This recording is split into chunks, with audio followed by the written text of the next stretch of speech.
himself on a residential plot containing two small houses at 121 Pepper Street in Pasadena. My mother worked various odd jobs to support our family. We were the only Black family on the block, and the prejudice we encountered only strengthened our bond. Growing up in relative poverty in an otherwise affluent community, my friends and I were excluded from many recreational opportunities. As a result, I joined a neighborhood gang, but my friend Carl Anderson persuaded me to abandon it. In 1935, I graduated from Washington Junior High School and enrolled at John Muir High School, Muir Tech. My older brothers, Mac, himself an accomplished athlete and silver medalist at the 1936 Summer Olympics, and Frank inspired me to pursue my interest in sports. At Muir Tech, I played several sports at the varsity level. I lettered in 4 of them: football, basketball, baseball, and then track. I played shortstop and catcher on the baseball team, quarterback on the football team, and guard on the basketball team. With track and field squad, I won awards in the broad jump. I was also a member of the tennis team. In 1936, I won the Junior Boys Singles Championship in the annual Pacific Coast Negro Tennis Tournament and earned a place on the Pomona Annual Baseball Tournament All-Star Team. After Muir, I attended Pasadena Junior College, PJC, where I continued my athletic career by participating in basketball, football, baseball, and track. In 1938, I was elected to the All-Southland Junior College team for baseball and selected as region's most valuable player. That year, I was one of the 10 students named to the school's Order of Master and Dagger, Omicron Mu Delta, awarded to students performing outstanding service to the school and whose scholastic and citizenship record is worthy of recognition. Also, while at PJC, I was elected to Lancers, a student-run police organization responsible for patrolling various school activities. On January 25, 1938, I was arrested after vocally disputing the detention of a Black friend by police. I received a 2-year suspended sentence, but the incident, along with other run-ins with the police, earned me a reputation for combativeness in the face of racial antagonism. Toward the end of my tenure at PJC, Frank Robinson, the brother to whom I felt closest to, was killed in a motorcycle accident.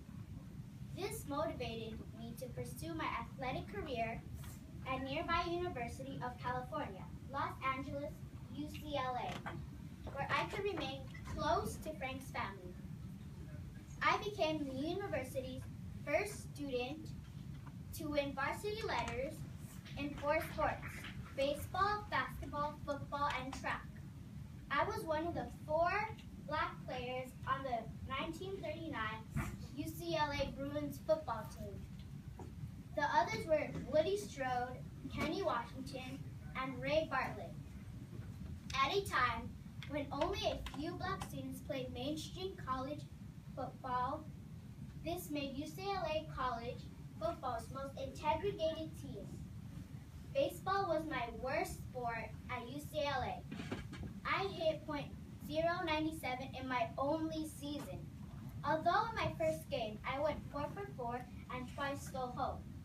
While a senior at UCLA, I met my future wife, Rachel Issam, born 1922, a UCLA freshman who was familiar with my athletic career at PJC. In the spring semester of 1941, despite my mother's and Rachel's reservations, I left college just shy of graduation due to financial difficulties. I took a job as an assistant athletic director with the government's National Youth Administration, NYA, in Atascadero, California. After the government ceased NYA operations, I traveled to Honolulu in fall 1941 to play football for the semi-professional, racially integrated Honolulu Bears. After a short season, I returned to California in December 1941 to pursue a career as running back for the Los Angeles Bulldogs of the Pacific Coast Football League. By that time, the Japanese attack on Pearl Harbor had taken place, drawing the United States into World War II. From 1942 to 1944, I served as a second lieutenant in the United States Army. However, I never saw combat. During boot camp in 1944 in Fort Hood, Texas, I was arrested and court-martialed after refusing to give up my seat and moved to the back of a segregated bus when ordered to by the driver.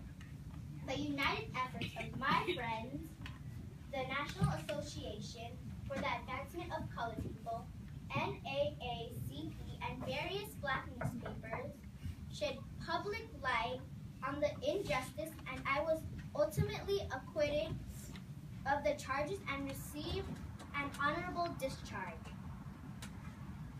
In 1945, I played one season in the Negro Baseball League, traveling all over the Midwest with the Kansas City Monarchs. In 1947, Brooklyn Dodgers President Branch Rickey approached me about joining the Brooklyn Dodgers. The Major League had not had an African American player since 1889, when baseball became segregated. The first time I wore a Brooklyn Dodger uniform, I knew that America would soon see the integration of professional athletics. By breaking the color barrier in baseball, the nation's preeminent sport, I hope to challenge the deeply rooted custom of racial segregation in both the North and South. I've tried to put prejudice and racial strife aside and show everyone that talent is more important. In my first year, I hit 12 home runs and helped the Dodgers with the National League pennant. That year, I led the National League in stolen bases and was selected as Rookie of the Year.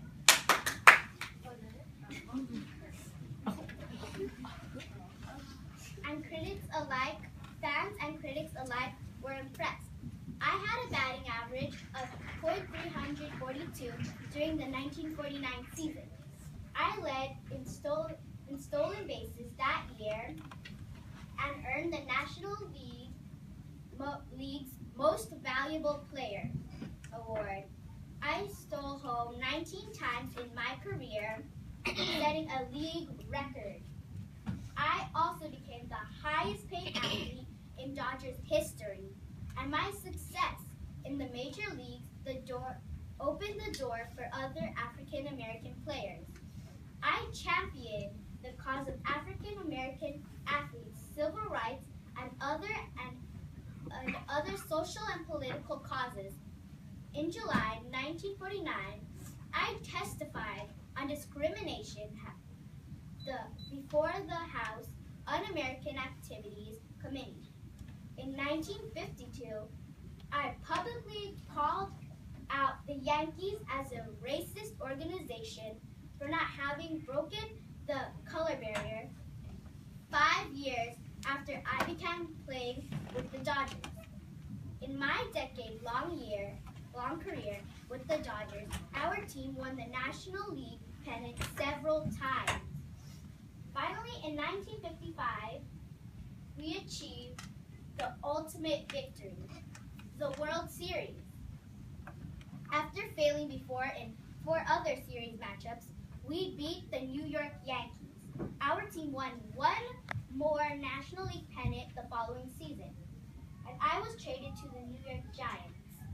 I retired shortly after the trade on January 5th, 1957, with a career batting average of .311. After baseball, I became active in business and continued my work as an activist for social change. I worked as an executive for the Choco Fulo Nuts Coffee Company and restaurant chain, and helped establish the African American owned and controlled Freedom Bank. I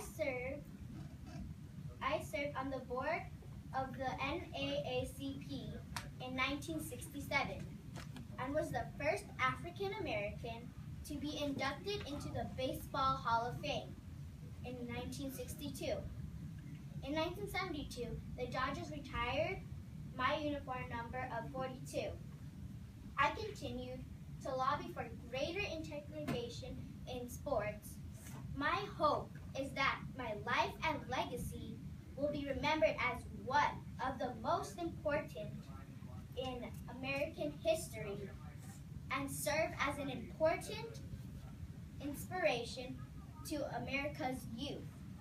I would like my children and all of you to know that I stood defiantly against those who would work against racial segregation, with racial equality, and succeeded.